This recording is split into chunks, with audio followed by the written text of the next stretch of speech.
আসসালামু আলাইকুম, স্বাগতম জানাচ্ছি আরও একটি ভিডিও দেখার জন্য। আশা করছি আমার আজকের ব্লগ ভিডিওটিও আপনাদের কাছে ভালো লাগবে। ভালো লাগলে আমার চ্যানেলটির সাথেই থাকবেন, লাইক কমেন্ট শেয়ার করবেন, আমার চ্যানেলটিকে সাবস্ক্রাইব করে নেবেন। আজকে হচ্ছে ফ্রোজেন কিছু সিঙ্গারা বানিয়েছি, এগুলো ফ্রিজে রেখে দিব। তো প্রায় 50টার মতো বানিয়েছি। আমার মেয়ের স্কুলে টিফিনে দিতে হয়, আবার হুজুর আসে, তারপরে ম্যাম আসে, ওদেরকে নাস্তা দিতে হয়। সেজন্য বেশি করে ফ্রোজেন করে বানিয়ে রেখে দেই আর কি। তো আর ফ্রোজেন করে রাখার সময় কিন্তু এগুলো একটু হালকা করে ভেজে রেখে দেই, কারণ বেশি ডিপ ফ্রাই করি না। যখন খেতে দিই তখন ভালো করে ডিপ ফ্রাই করে দেই আর কি। তো সিঙ্গারাগুলো ভেজে একটু ফ্যানের বাতাসে ঠান্ডা করেছি, তারপর বক্স মধ্যে ভরে রেখে দিয়েছি রিফ্রিজে। এগুলো হচ্ছে প্রায় 1 মাস থেকে 1.5 মাস পর্যন্ত রাখা যায়। আর আজকে দুপুরে রান্না করে নিচ্ছি। দুপুরে রান্নাতে ছিল বেগুন ভাজা। বেগুন ভাজা হচ্ছে আমার মেয়ের খুব প্রিয়, তো সেজন্য বেগুন ভাজা করেছি। আর এদিকে মুরগি মাংস রান্না করতেছি, দেশি মুরগি। তো একটু বেশি করে রান্না করতেছি আজকে, মানে 2-3 বেলা যেন রান্না করতে না হয়। আমার মেয়ের পরীক্ষা চলতেছে, সেজন্য আসলে বেশি করে রান্না করে ফেলতেছি। তো মুরগির মাংসগুলো কষানোর পরে ঝোল দিয়ে আরেকটা চুলাতে ট্রান্সফার করে দিয়েছি, আস্তে আস্তে সিদ্ধ হোক। দেশি মুরগি একটু ভালো করে সিদ্ধ করতে হয়।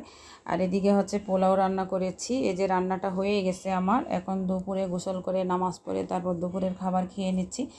আর নিহারি রান্না করেছিলাম, কুরবানিদের গরুর পায়াত ছিল, এগুলো রান্না করে ফেলেছি। তো এই যে আমরা এখন খেতে বসে গিয়েছি, আমি আর আমার মেয়ে খাচ্ছি। আর বাকিগুলো খাওয়ার পরে ফ্রিজে রেখে দিব। তো আসলে একসাথে আজকে অনেক রান্না করেছি। নেহারিটা রান্না করেছি আসলে সকালবেলা রুটি পরোটা দিয়ে খাওয়া যায়, সেজন্য ভাত দিয়ে খেতে তেমন একটা ভালো লাগে না। তারপরও অল্প পরিমাণে নিয়েছি খাওয়ার জন্য, দেখি খেতে পারি নাকি। আমি কিন্তু ভাত দিয়ে নেহারিটা খেতে পারি না, আমার ভালো লাগে না। রুটি অথবা পরোটা দিয়ে খেতে ভালো লাগে বেশি। তো রান্না শেষ, খাওয়া দাওয়া শেষ। এখন হচ্ছে আমার মেয়ে নাকি, মানে এটা হচ্ছে রাত্রের ভিডিও, আমার মেয়ে বাবার জন্য চিঠি লিখতেছে, মানে ওর আব্বুর জন্য চিঠি লিখতেছে, বাবার কাছে চিঠি পাঠাবে। তো মেয়ে তো বাবাকে এমনি বেশি দেখতে পারে। তো ওর থেকে জিজ্ঞেস করলাম, মা তুমি কি করো? তো আমি আব্বুর কাছে চিঠি লিখতেছি, আব্বুকে চিঠি পাঠাবো। ও আসলে ওর আব্বুর কাছ থেকে আসছে বেশি দিন হয় নাই, তারপরে মেয়ে তো বাবাকে মিস করে বেশি। তো ও চিঠি লিখতেছে পেন্সিল দিয়ে, ও আসলে এখনও কলম দিয়ে লেখা শুরু করেনি, কারণ ক্লাস 1-এ এখনও। তারপর আমার মেয়েকে হচ্ছে আমি নার্সারি পড়াই নাই, কেজিতে ভর্তি করিয়েছিলাম।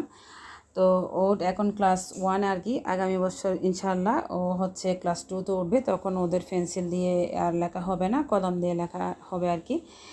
তো ওর আব্বুর জন্য চিঠি লিখতে থাক। আর এদিকে হচ্ছে আজকে সকালবেলা ঘরটা পরিষ্কার করার সময় খাটের নিচের থেকে আমার মেয়ের ট্রলি গাড়িটা বের করেছে, এটা স্টোর রুমে রেখে দেব। এটা হচ্ছে আমার মেয়ের ছোটোবেলার গাড়ি, অনেক স্মৃতি আছে এই গাড়িতে। আমি আমার মেয়েকে এই গাড়িটাতে ঘুম পাড়াইয়ে আমি ঘুমিয়ে যেতাম, আবার কোথাও গেলে এটা নিয়ে গেলে এটাতে কিন্তু থাকতো, কোলে নিতে হইতো না।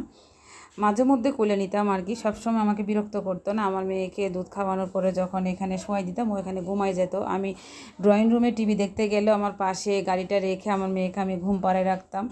তো আসলে মানে বেশি বিরক্ত করতো না। গাড়িটা আমার অনেক হেল্প করেছে, এটাতে আসলে বাচ্চাদেরকে রাখলে অনেক সুবিধা।